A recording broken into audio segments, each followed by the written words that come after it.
દાંતના ઘણા રોગો અને ઘણી સારવાર સાહેબ થોડીક અમે આમ જનતા તરીકે અમે જાણીએ છીએ, પણ વાંકા ચૂકા દાંત, તો જેને અનિયમિત દાંત કહીએ છીએ, તો આના ઉગવાના કારણો શું છે અને એનાથી શું નુકસાન થઈ શકે એના પર થોડુંક આપણે વાતચીત કરીએ અમારા પ્રેક્ષક મિત્રો.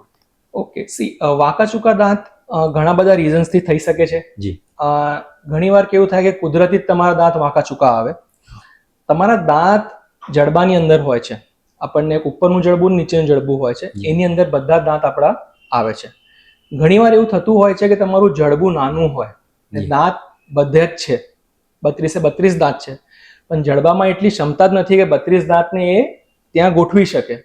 આ ટાઈમમાં દાંત તમારા વાંકા ચૂકા થઈ જાય છે. તો આ કુદરતી રીઝન છે.